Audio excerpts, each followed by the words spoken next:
Hey guys, this is Mike, and you're listening to Feeling Twisty. I'm really glad you're here. I want to talk about the secret of the sperm. Now, I've talked about this lecture before, way back 80 something episodes ago. One of the first episodes I did was on this lecture because just starting out with the podcast, I wanted to highlight the very first lecture that I'd ever heard. And, there are a couple of things that I liked initially about this lecture. Being a guy, the title caught my attention. It's got secret and sperm in the title. Yeah, hell yeah, I'm going to click on it and listen to it. And even though I knew already, I wasn't unfamiliar with mystical things and the supernatural, what I thought was supernatural. Things beyond what my senses told me. The way Neville explains it was so new to me and so fresh, and he uses terms like imagination that I got and feeling that I could easily access. Yeah, I know what that feels like. And that's why I fell in love with Neville. In this particular lecture, like, of course, the title, it caught my attention. But as I was listening to it the first time, he mentioned Camp Polk, Louisiana, and that's what we call Fort Polk now, Fort Polk, Louisiana. And my ears perked up when I first heard it because that's right down the highway from me. I live in Louisiana, and I've been to Fort Polk a number of times, even did a live fire exercise when I was a reporter. I actually was there with a flak jacket and helmet on with the soldiers. And so I'd spent time at Fort Polk, and hearing Neville Goddard, this man with a strange accent from decades ago, talking about his time here in Louisiana, that kind of connected me to it and got me to listen to the lecture again and again. And in this lecture, he had just read an article in the Los Angeles Times about a scientific conference where they talked about the sperm, how it seemingly has no way to get into the egg, but it gets into the egg and fertilizes it. And Neville expanded on that in this lecture, saying that the egg is like a state of consciousness. He says, there are unnumbered states of consciousness. You can liken each state to an egg. Every state remains just as the egg until fertilized. The presence that fertilizes is our consciousness. We must be in it to activate it. He goes on to say, the secret of the sperm, God's creative power. The sperm is a symbol of Jesus Christ. For by him all things are made, and without him there isn't anything made that is made. And that fascinated me. That I could understand, because at the time, well, we still do. We have 5 children. So, and I understood the process. If anybody that's been through health class or had any kind of sex ed understands that the sperm has to fertilize the egg.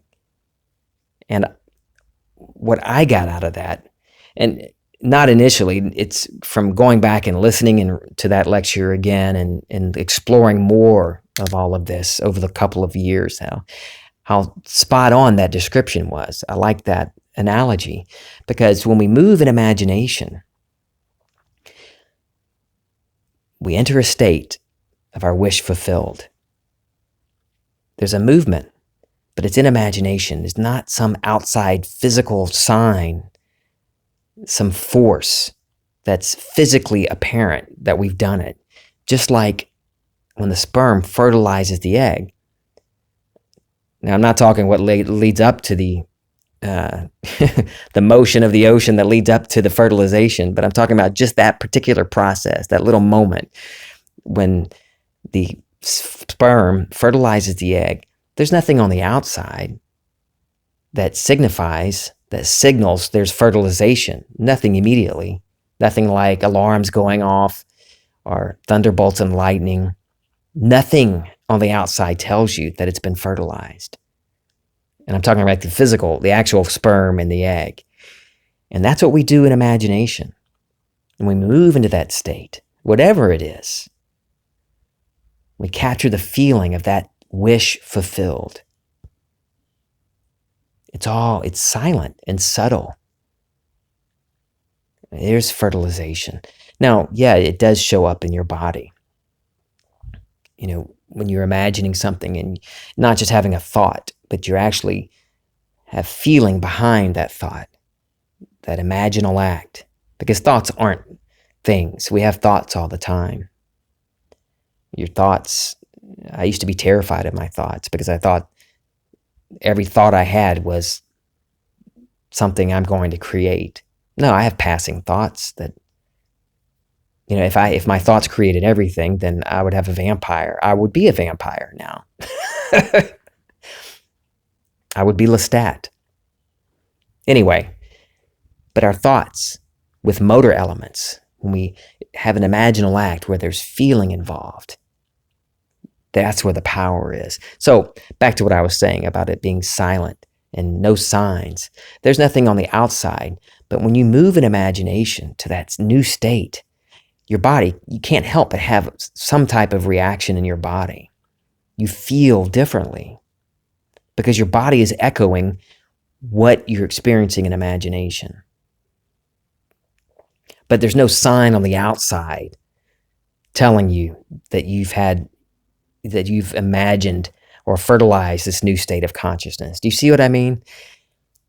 There's a movement within, but nothing on the outside to tell us. No signs is what I'm getting at. There's nothing to look for to tell us we were successful, except within ourselves. And it's all up to whether you believe you did it or not. If you truly believe you fertilized, that you moved into that new state of consciousness, then you did it. Your belief in your imaginal act is key. But I like to think of it as it's silent and subtle, the actual fertilization process. There's no sign on the outside. But you know when it's done. Like I said, you feel a response in your body. But you get to that point of fertilization, and I'm talking about sex again, using that as a reference. After sex, after you have an orgasm, there's that feeling of doneness. You're spent. Do you know what I mean? There's no more desire to keep going at it. Well, sometimes you wish you could. But in that moment, there's a moment of done. I'm done. And that's the same when we're moving in imagination. And people have talked to me about it, and I've wondered in the past, how do you know you've done it? How do you know you successfully moved in imagination? Where, when you've created this imaginal scene where you put yourself, your first person, present tense action is predominant in the scene. And whether it's a congratulatory conversation or whatever it is, are you just asking yourself and answering yourself, how would I feel if I were this already? If I already had this, or if I already was this person? And that feeling that comes up is the fertilization. Let's say you're doing a scene and you're bringing that feeling up as you reenact that scene in your imagination, implying your wish is fulfilled. You get to a point where there's no more desire. You're spent. You're done. It's done. And it's a subtle feeling, but you notice it. Okay, it's fertilized.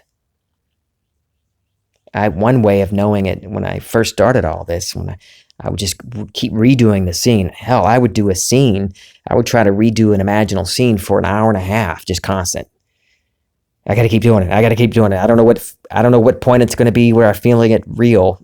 Let me just keep hammering away at this.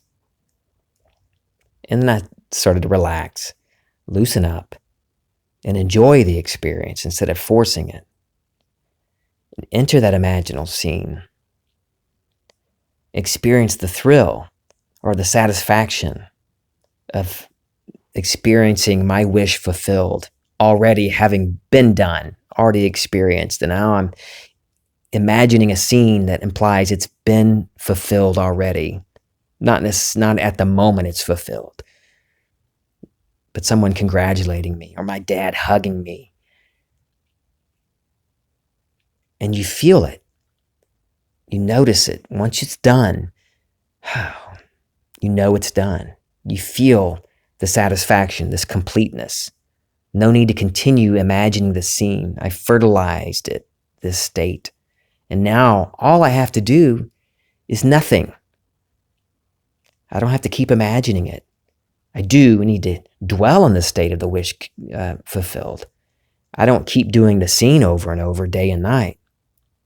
I've planted the seed. I've fertilized the egg. But I continue to dwell in the state of that wish fulfilled, of that feeling that it's done. Whether it's an illness or finances, whatever it is, or just a good meal like I talked about the other day, pasta jambalaya. My son told me he wanted that for his birthday dinner, and as soon as I read the text, I was in imagination standing over that pot of pasta jambalaya, and I could see the pasta and the sausage, and I could smell the spices and that sausage in my imagination. And in that moment, just a second, the imaginal scene is all it lasted. Just, yeah. I knew it was done. I knew that evening we were having pasta jambalaya. So I've talked to people that get confused sometimes about, what is the state of the wish fulfilled? I'm not seeing it. I'm not seeing the wish fulfilled. That I tell them, don't look at the clock. Don't count seconds and minutes and hours or days and months. If you're counting time, if you're marking time, you're not in the state of your wish fulfilled. You're back in the old state or some other state that has you looking at your desire and not thinking from its fulfillment. So throughout that day, using my pasta jambalaya example, I was in the state of my wish fulfilled, knowing it was done. I still had to go get the ingredients and cook it. But it wasn't stressful. And I knew it was done. And that evening, we enjoyed the pasta jambalaya, and I tasted it physically after I'd already tasted it and smelled it that morning in imagination. Well, smelled it. I didn't taste it that morning. But I could have. I could have popped a piece of pasta in my mouth in my imagination. That is me fertilizing that state. So a state of consciousness, for me, it's whatever my desire is. Like that day, pasta jambalaya. Making chicken stew tonight. I already know, I've already experienced the joy of tasting it, that stew. I haven't finished making it yet, but I'm already in that state of my wish fulfilled. I know it's done, even though there are steps for me to take to get to that point. Or if it's a big thing, financial freedom, doubling my income, finding a spouse, got one, the best one. So for you, I'm talking about, whatever you think, whether you think it's a big thing or a little thing, moving from not having it to having it, the feeling of having it or being it is moving us into a new state of consciousness, even if it's for a cup of coffee. I see people post all the time. They want to manifest a cup of coffee or talking about Neville Goddard's ladder exercise. Well, that is moving into a state of consciousness, a different state of consciousness, because then you were imagining climbing the ladder. You have moved into the climbing the ladder state of consciousness, and it shows up in the physical. So it's not as complicated as some people like to make it. It's very, very, very simple and very subtle and easy. Just like, there is some work, when we had our 5 kids, when Kim got pregnant, there were a few things I had to do to get to that point. But after I, did my part, the fertilization of the egg was silent and subtle and out of my control on the outside. And it's the same way in our imagination, except we control our imagination, but nothing on the outside controls us. We move in imagination into that new state of consciousness, And if you think you're not getting it, I've talked to people every now and then recently that talk about, oh yeah, I've gotten small things, simple things, but the big things I just can't get. I know, I've been there. I've banged my head against the wall, wondering how come I can do even big things, the healing. I've talked about that, or talked about my son's healing. Big things where you would think were big things. We tend to think are the big things. I would get frustrated because I would ask myself, what the hell? How come I can do that? And then I can do some small things, seemingly small things. But these other things, I'm not getting. Why am I not getting it? How come I can do it and sometimes for massive things and then not do it for equally massive or less massive things? Do you know that frustration? You ever experience that? I have. Until I stopped and looked at my life. And by the way, I talk about this, I think in episode 44, 45. It's titled Assume This. I'm pretty sure I talk about this topic back then too. I took a look at my life, took a look at the healing and Caleb's healing and all these other things that I intentionally manifested that I know I did. And I look at it and I ask myself, what did I do? What did I do in those cases? What did I imagine? How did I imagine it? What did I go about doing after I imagined it? And then I looked at these other things that I kept getting frustrated with. It seemed like I wasn't getting it. Just was spinning my wheels with it. That damn doom loop again, right? And then I saw it. A huge contrast between the successes and the frustrations.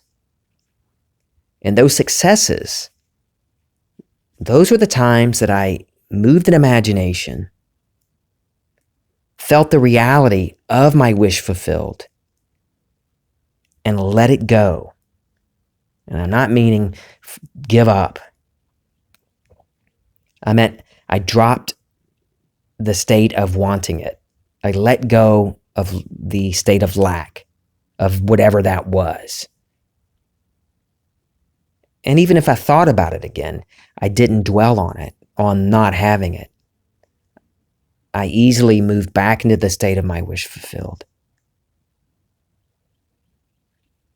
And those times that I was, the frustrations, the times that seemed like failures where I just kept not getting it, those were the times that I was obsessed with it, stalking the hell out of my desire. You know what I'm talking about.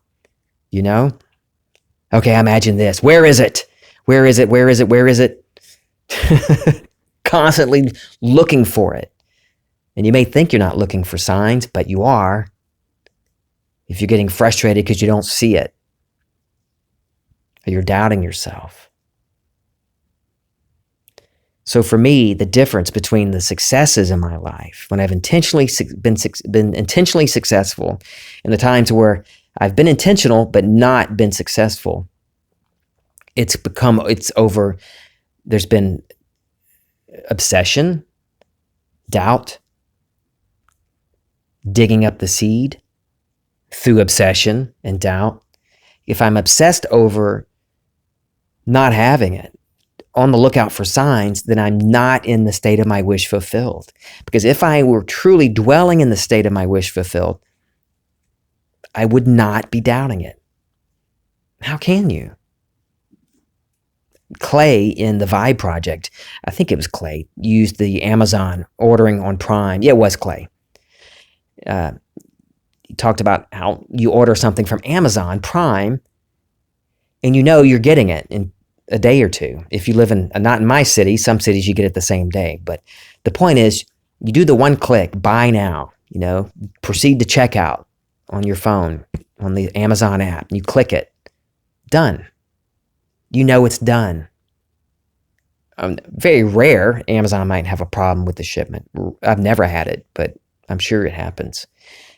But you don't keep checking Amazon, the next hour. Why isn't it here yet? Why isn't it here yet? So I love Clay's example of that because it is like that. You order it and then just wait. It's coming. You don't keep checking the app to see why isn't it here yet. I mean, Amazon's very specific. It's going to be here on this date, and they usually get it right. But it's the feeling I'm going after. That's what I'm talking about. And I'm glad Clay used that example. You know it's done. And even though it's not at your doorstep yet, you know it's done. And that's the difference between thinking of it and thinking from it. Whatever your wish is, whether it's money, relationship, or health, it's the same thing. And the only difference between your successes and your failures, well, it's you. It's your own damn fault. It's always you. It's always me. But for me, when I'm obsessed with it, and I'm constantly thinking about it and looking for signs, stalking my desire, I don't get it. It does not come because I'm never really entered, or I might have entered the state of my wish fulfilled, successfully fertilized that state. But I had what Neville calls a mental abortion. I messed around with it too much and I left that state. So take a look at your life. Take a look at your intentional wins. I know you've had some. You wouldn't be listening to my podcast if you hadn't had some kind of win. You're winning every day. What did you imagine before you clicked on this podcast or before you found my podcast? Did you imagine finding, maybe you searched, I talked to one woman that I asked her out of curiosity how she found my podcast because she'd said she stumbled across it. And she had looked up health and Neville Goddard, something like that, and Feeling Twisty popped up in the search. But she imagined something to get to that point. So we're always imagining because consciousness is the only reality. So you're winning every day. But I'm talking about the things you did. I want this, or I want to experience this. And look at those wins where oh, I got this and I got that. I know you get them because I see your posts on the Facebook groups about all these wins you're getting. And then I see you post things about all these things you're not getting, where the day before you were excited about the wins you were getting. So instead of posting the thing asking about why you're not getting it, when the day before you were excited about getting it, and the next day it's something else that you're not getting, just look back. Look back on the win. Even if it's one win, one intentional win, just one. Even if it's for a cup of coffee or hearing a bluebird sing or seeing an owl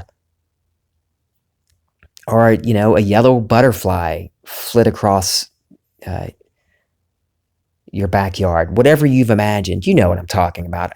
We've all done it. Let me try. Let me experiment with, you think of some things. Let me see a blue and yellow lizard. You want to think of something crazy just to test your imagination.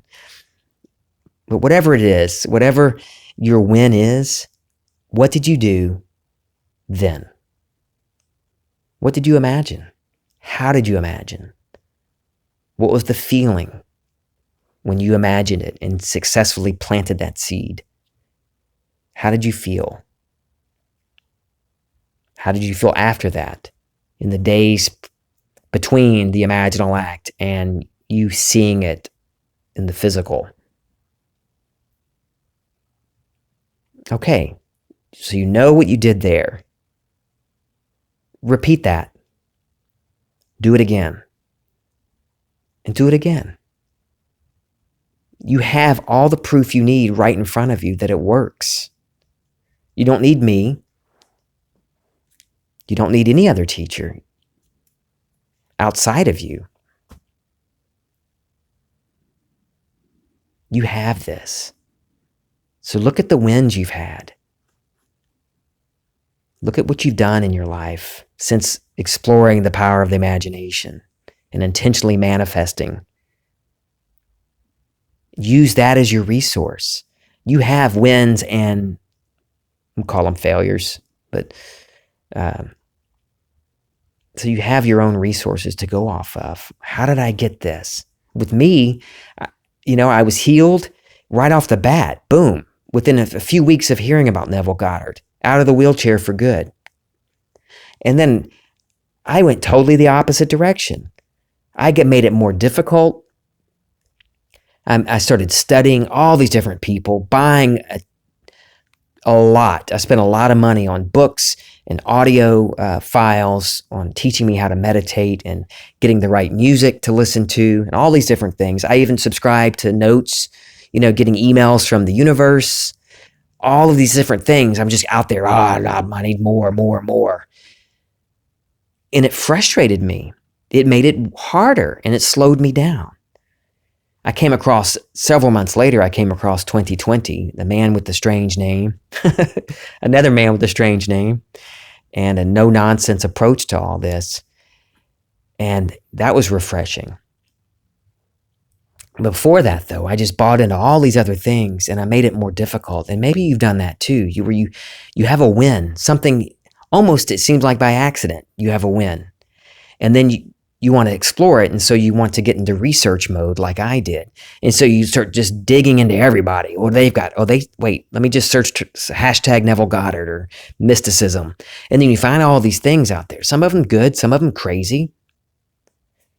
And then you just go all over the place, listening to everybody and all these different techniques. And, be careful of your thoughts. Your thoughts don't do anything. No, your thoughts do everything. No, it's not your thoughts or your feelings. It's your words. Only the words you speak. That's the only thing. You hear all these different things and then it gets confusing. It was for me. And then I came to the point where I did what I'm telling you to do. Stop and look back at the wins you had. Look at the wins, or look at the win if it's one. What did you do? How did you feel? How did that feeling of implantation, that movement in imagination, what was that feeling of doneness? What did that feel like? And how were your days after that, or however length of time it was? Now that you got that, you remember what you did there, do it again. Stop making it difficult like I did. Stop thinking you need more. Take the win and go from there and duplicate it. The same process. And the more you do this, like I talked about in Wendy in the first principle, I think, you do all these different things. And at first it seems like these separate techniques and, okay, I got to go into the silence and do a feel it real session. I've got to meditate. I've got to think of the techniques, the imaginal scenes and revision and all these different things. And I'm just throwing out terms that I was learning from Neville and from 2020. And at first it's chunky and awkward. At least it was for me, until I started practicing and doing it daily, practicing my imagination, moving an imagination for fun, for practice, working that imaginative muscle. You do it more often, and you don't just wait on the one big win. You keep going with every desire that you have. And you keep doing it, and you keep practicing, moving an imagination to where this becomes not something awkward and separate anymore. It's you. It's you and the way you live. Because now you know that consciousness is the only reality. And it's not just, your imagination is not just a tool you pull out to fix things. Because everything you're experiencing is you. Consciousness is the only reality. And in Neville Goddard's lecture, Imagination Fulfills Itself, he says, until imagination becomes a part of your normal, natural currency of thought, you will not act consciously. Like breathing, this awareness must become so much a part of you that you will not turn to the left or to the right to praise or blame anyone. When you know this presence, it will not matter if you started life behind the 8-ball or in a palace, as a poor or a rich child. you'll realize that life is always externalizing what you are imagining. I love you guys. This is Feeling Twisty.